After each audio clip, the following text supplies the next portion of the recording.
It's that time of the year again. It's time to start thinking about Christmas presents. Are you going to be like me and buy everybody gift cards? This isn't a bit, this is basically what I do. Or maybe you're going to put a little bit more thought into it and buy something, maybe a bit techie, for example. And maybe you want to buy some tech and you want to put ethics and freedom first. Well, luckily, the FSF is here to help with their yearly ethical tech giving guide. But before we do this, I think I need a more seasonal shirt. And I think this one is going to work perfectly.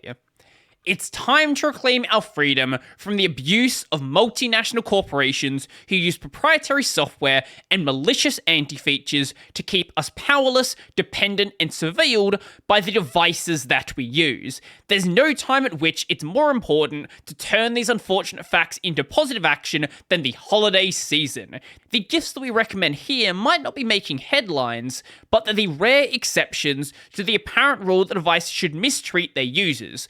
We encourage you to take a close look at our recommendations and see if they might work for you or a loved one. Now, the first recommendation is for a phone with Replicant. Now, Replicant isn't a phone in and of itself. This is an Android ROM, an Android distribution, whatever you want to call it.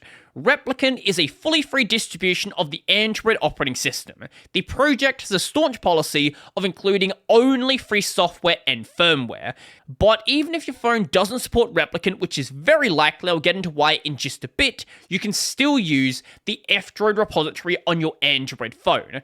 F-Droid is basically a third-party app store that includes a bunch of open source software, and it is a really popular way to distribute software on Android. F-Droid has hundreds of applications, it actually is like thousands, that are ready to install, including SyncThing, Tor, Mindtest, Termux. It's got some web browsers, it's got the simple application suite, which replaces most of your Google apps, and things like that. Now, obviously, it's not replacing your banking application, but there was no way to really get around that. But the biggest problem for the FSF is there is no phone on the market that can be marked as RYF certified, Respect Your Freedom certified.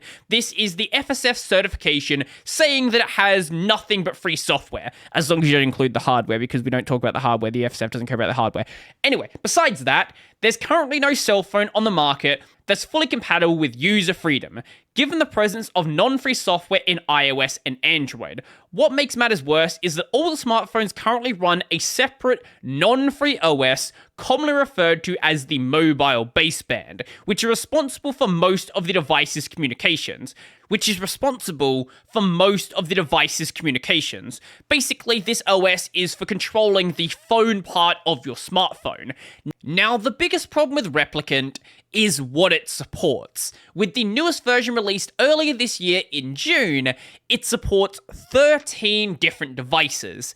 And these devices, like you'd kind of expect from the open firmware space, aren't exactly the newest devices on the market. They're functional devices, but they're a little bit ancient at this point. Things like the Galaxy S3, Galaxy Note 2, Galaxy Note 8.0, which, even if you wanted to, you're not running your banking applications on these anyway. Now, besides just being 10-year-old smartphones, they have another really big problem.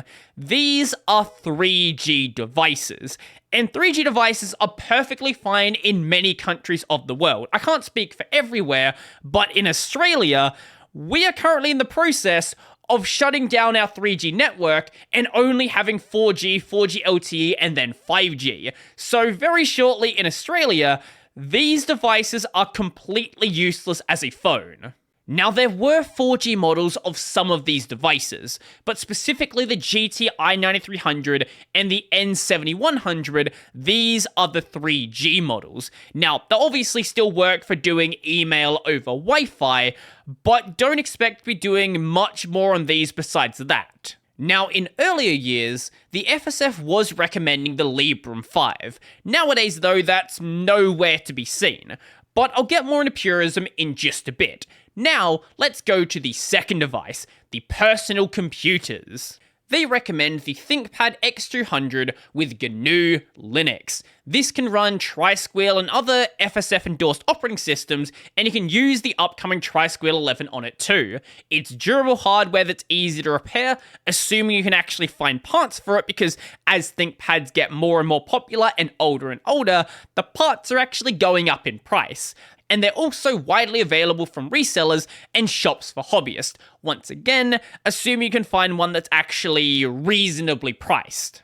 For example, from the store they recommend called Vikings, it is €395, which in Australian dollars, which is basically Monopoly money, that is around $600 or so dollars. Now, I know there are extreme ThinkPad fans out there, and that's great if you want to buy it for yourself. But you have to keep in mind that even though this is a refurbished device, and let's assume it's in perfect quality, it is still a 14-year-old laptop. And for the regular person, that is not something they're going to understand what's going on. A 14-year-old laptop is a work machine and basically nothing else. You can do a little bit of content consumption on it, but you're not doing much on it. It is going to be a very slow experience, regardless of what sort of operating system you put on it. Even if it's the lightest Linux distribution you can find, it is still going to be a bit of a slog.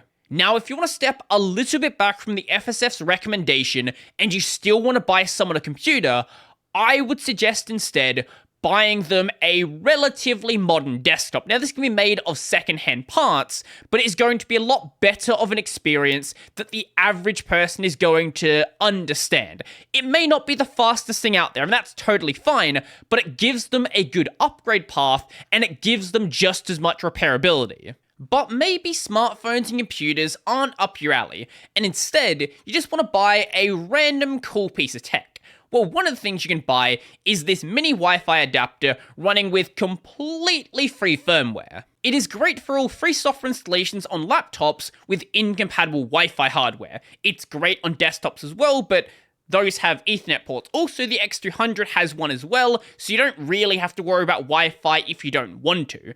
It is certified as part of our Respect Your Freedom program, and if you use the X200 list in this guide, an adapter like this won't be necessary. Now, this is actually a really cool device. You can buy it from ThinkPenguin, and while it's not the fastest Wi-Fi device out there, it absolutely does the job. So this supports up to 802.11n. Now, this got rebranded retroactively by the Wi-Fi something alliance, or rather, to Wi-Fi 4. The current version of Wi-Fi is Wi-Fi 6E, with Wi-Fi 7 coming some point in the relatively near future. So this 802.11n or Wi-Fi 4 device supports a maximum capacity of 150 megabit. Supports a maximum bandwidth of 150 megabit. Now, when we're talking about connecting out to the general internet, that's pretty much fine. I only fairly recently actually got a connection that could do more than that. But when we're talking about local connection, let's say you have a local NAS and you want to connect to that over Wi-Fi, that is going to be a giant bottleneck. Wi-Fi 4 was back when Wi-Fi was genuinely really slow. Now with Wi-Fi 6E, most people don't have above gigabit gear anyway, so the difference doesn't really matter. There is obviously a difference in like latency, things like that, but when we're talking local transfers, there's basically no difference. But for the general internet, if you live in one of the places that still has a relatively low connection speed, it's going to be perfectly fine. Now, as for the next device, this is another networking device. This is a VPN router. So typically with a VPN, it is done at the device level, so each of your individual devices is setting up their VPN connection. But with a VPN router, it is done at the network level, so every device going through your network is going through the VPN. This is designed to complement your existing router by providing a VPN that enhances privacy and security and circumvents network controls. It is designed for easy setup, and it's as free as can be. It runs the FSF-endorsed Libre CMC operating system on a product that is RYF certified. Now, I don't exactly know why they are recommending this version of the device, and the link they have here actually links to that version, but this is a discontinued model. I don't know why they didn't check that when the newer device is also RYF certified. Now, what might surprise you is this is going to work with a normal VPN service. So now it supports OpenVPN and WireGuard, and it's going to work properly with Molvad. I've not heard of AirVPN, OVPN, or Najala, but Molvad is certainly a popular recommendation for people who really care about their privacy. Now, this device has two main problems, and one of them is the exact same problem as the other device, wireless N. If we scroll down just a bit, it supports 802.11b, G, and then the fastest, N, Wi-Fi 4. And as for the Ethernet, it doesn't support gigabit. And the ultimate problem with networking is the slowest device in your chain is the speed of your network. So if you want to have above 100 megabit, well, this is going to be a problem. But maybe you don't want to be recommended specific devices, you instead want to have some general recommendations for things to go and look at. These are some products that are worth watching. Things from companies like MNT, Vikings, Purism, and Pine64. Now, a lot of these devices, with the exception of what Viking sells, are not going to be RYF certified. Purism has tried to get some of the devices certified by jumping through a bunch of hoops that didn't really make any sense, but they never succeeded in actually doing so, but it's close enough that the FSF is willing to at least suggest checking out their products. But there are certainly some caveats with these devices, the biggest one being, research the device you're buying. It may be intended for free software developers or hobbyists who are more tolerant of bugs, and who want to help the project advance. To be honest, I would say a lot of these devices are sort of directed at hobbyists, but hey, that's just my opinion. But what if you want to get some electronic media? Let's say, for example, some ebooks. You could go and obviously get stuff from Amazon, and you could possibly maybe, I don't know, strip the DRM, but I certainly don't know how to do that. That's not a thing that's possible, Amazon. Nope, definitely not. But if you don't want to worry about DRM altogether, buy from LeanPub, Liberature, Standard Ebooks, Nantucket Ebooks, No Starch Press, Smashwords, or how about you want to buy some technical manuals and documentation? You can buy those from the GNU Press Shop.